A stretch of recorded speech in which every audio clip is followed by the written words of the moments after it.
Bueno, continuemos. Habíamos hablado algunas cosas al respecto de igualdad de conjuntos, vamos a puntualizarlas un poco más. Decimos que dos conjuntos A y B son iguales si y solamente si tienen los mismos elementos. Si un conjunto tiene un elemento que no pertenezca a otro, entonces ambos conjuntos serán distintos. En símbolos eso queda expresado de la siguiente manera. A es igual a B si y solo si. Para cada elemento A que pertenece al conjunto A mayúscula, entonces ese mismo elemento A pertenece al conjunto B mayúscula.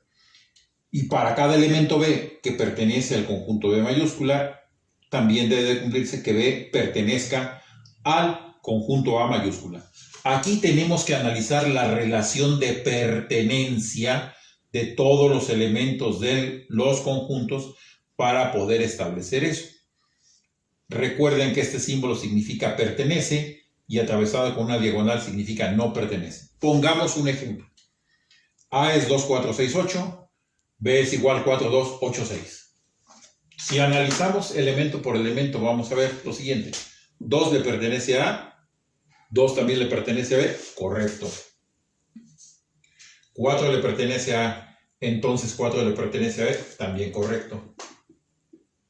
6 le pertenece a A y 6 le pertenece a B, también correcto. 8 le pertenece a A, entonces 8 le pertenece a B. Bueno, pues vemos que para todos los elementos que están en A, están también en B.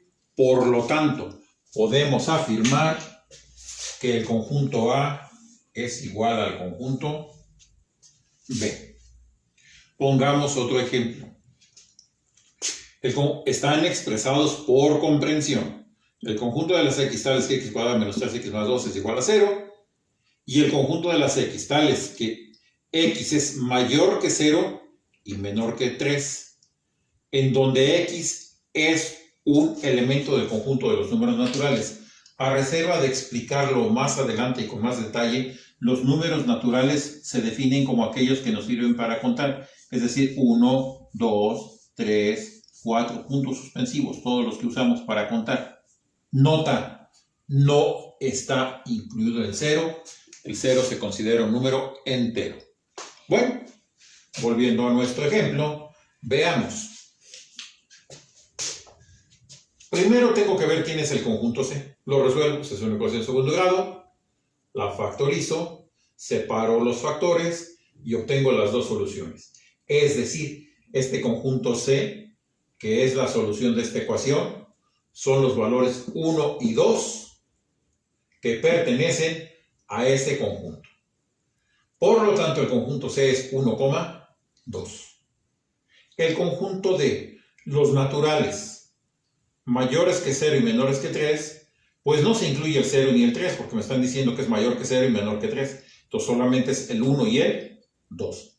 ¿Qué ocurre con el conjunto D? Pues que se trata nada más de 1,2. ¿Qué pasa entonces? Ambos conjuntos tienen los mismos elementos, por lo tanto, C es igual a D. Pongamos otro ejemplo ahora con tres conjuntos. El A, 1, 2, 3, 4, el B, 2, 3, 1, el C, 1, 2, 3, 5. Como son tres conjuntos, pues tengo que analizar las tres combinaciones que se presentan. Veamos. Para A y B, ¿1 le pertenece al conjunto A? Sí. ¿1 le pertenece al conjunto B? También. Entonces esto se está cumpliendo. 2 le pertenece a A, 2 le pertenece a B, también se está cumpliendo. 3 le pertenece a A, 3 le pertenece a B, también se cumple.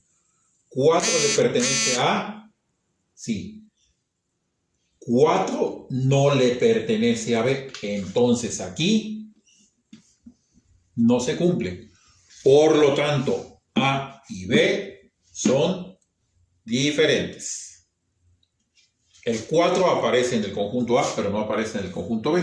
Por lo tanto, son diferentes. Ahora analizamos el conjunto B y el conjunto C. 1 le pertenece a B, sí. 1 también le pertenece a C, también. 2 le pertenece a B, entonces 2 le pertenece a C, también ocurre. 3 le pertenece a B, entonces 3 le pertenece a C, también ocurre. ¿Y 5 qué pasa? 5 no le pertenece a B, aunque sí le pertenece a C. Pues con esta sola excepción, podemos afirmar que no todos los elementos de B están en C y no todos los de C están en B, porque el 5 no aparece. Por lo tanto, B y C son diferentes. Ahora analizamos A y C.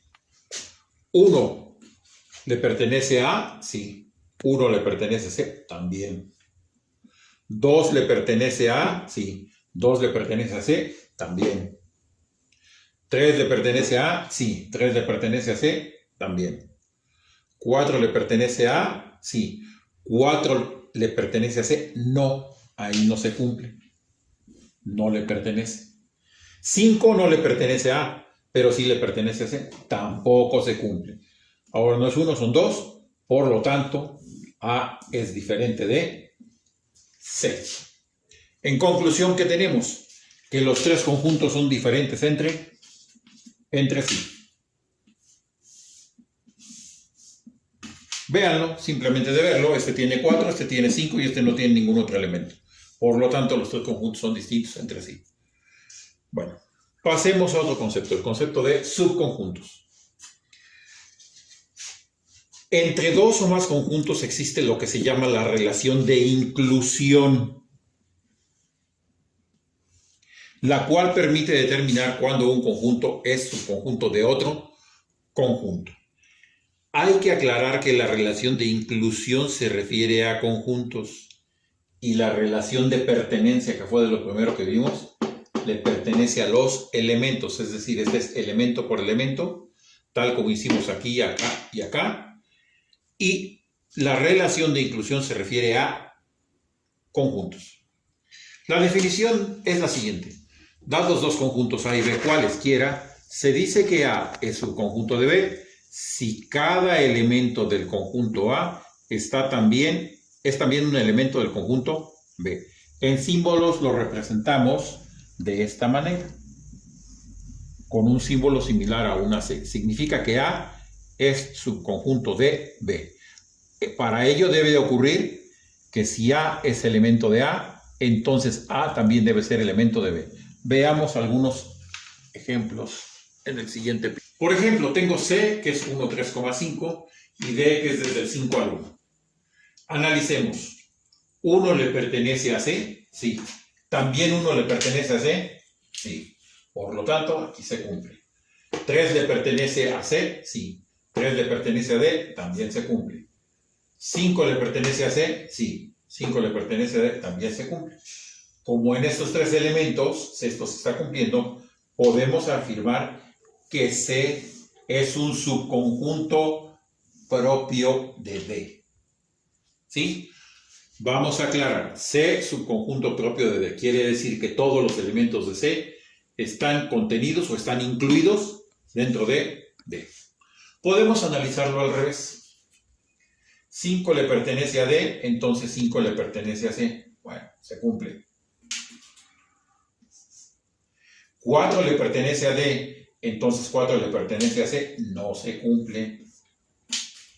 3 le pertenece a D, 3 le pertenece a C. Sí se cumple. 2 le pertenece a D, pero 2 no le pertenece a C. No se cumple.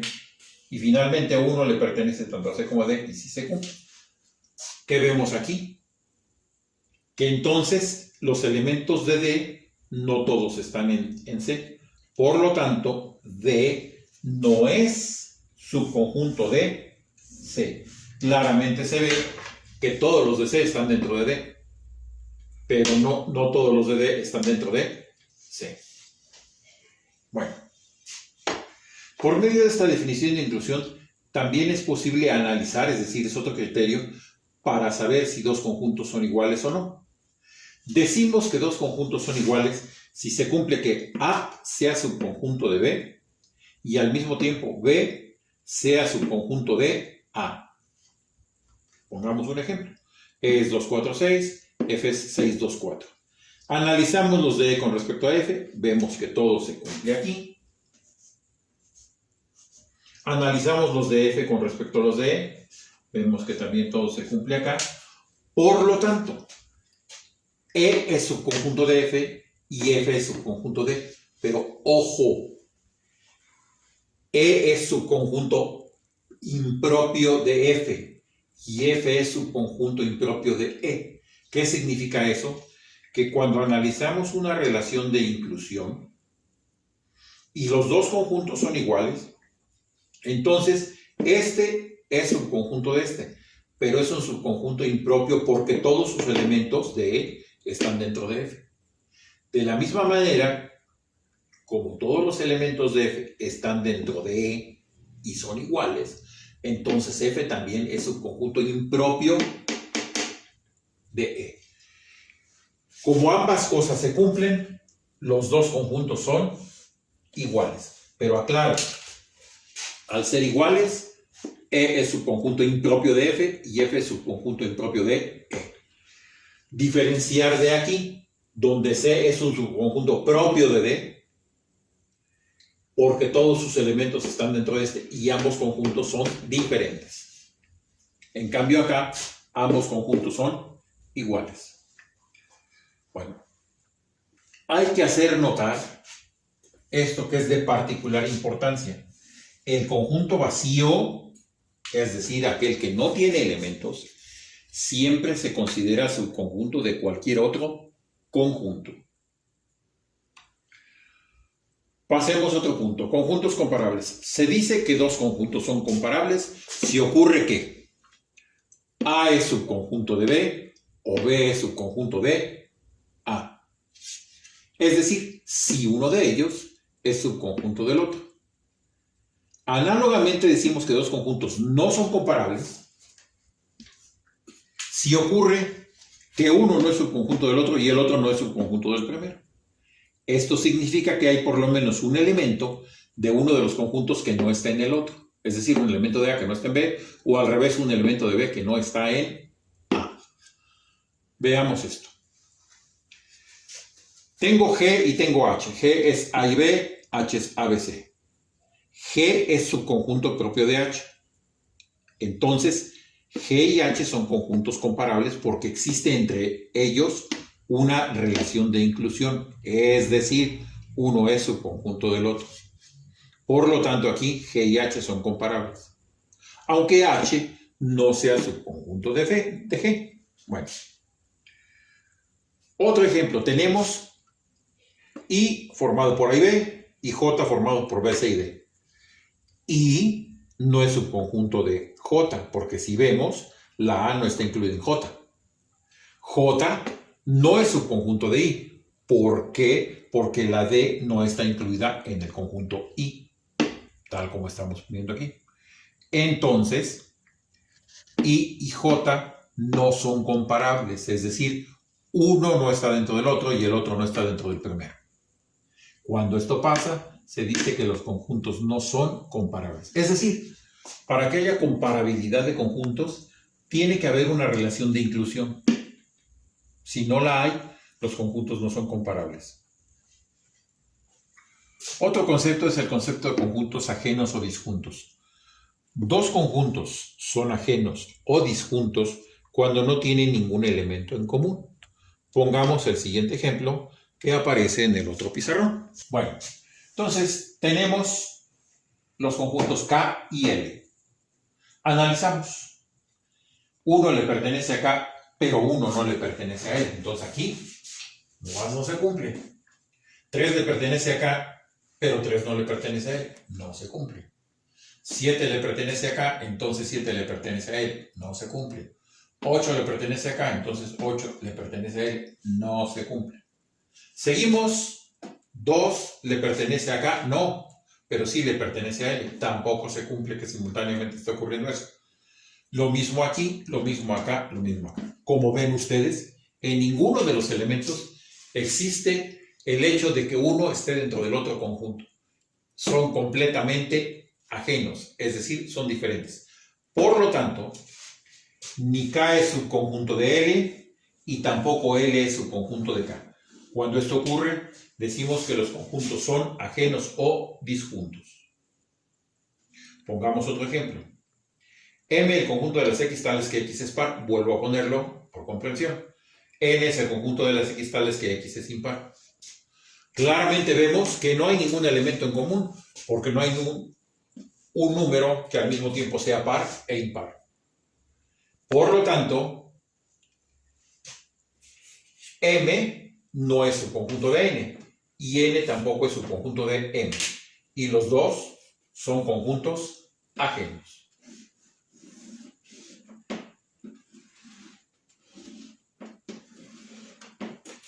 Bueno, todos estos conceptos anteriores los podemos resumir en la siguiente tabla, a manera de guía.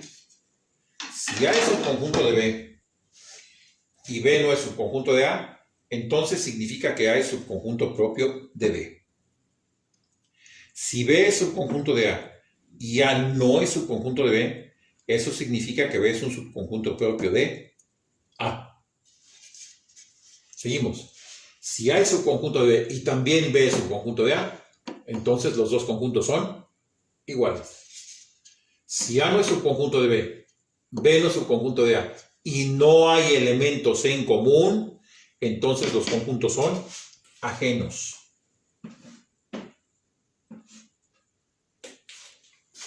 Si A no es subconjunto de B y B no es subconjunto de A, pero hay elementos en común, entonces A y B son conjuntos comparables. Es decir, hay elementos que son comunes y elementos que no son comunes. Esta tabla les permite resumir a ustedes lo que hemos visto hasta el momento al respecto de subconjuntos, al respecto de igualdad, al respecto de la relación de inclusión. Bueno, estas afirmaciones son mutuamente exclusivas. ¿Qué quiere decir eso? Que si ocurre una de ellas, las demás no van a ocurrir. Y también son colectivamente exhaustivas. ¿Qué quiere decir eso? Ya que consideran todas las posibilidades que se pueden presentar. A continuación, pongo varios ejercicios como tarea. Obviamente van mezclados de todo lo que hemos estado viendo y la idea es que se aclaren conceptos sobre todo y que también haya dudas para que esto quede perfectamente claro. Aquí están la serie de problemas que están con sus enunciados para que los puedan seguir. Váyanlo resolviendo en el cuaderno de tareas que estamos diciendo para que lo tengan allí y pueda ser revisado en algún momento. Acá hay más tarea.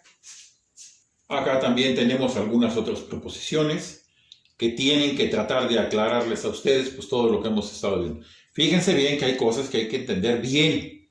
Por ejemplo, este es el elemento 5 y este es el conjunto formado por el elemento 5. Hay que entender si esto es cierto o si es falso y explicar por qué. Hay que entender bien el concepto. Quedan pues de tarea. Resuélvanlas en su cuaderno.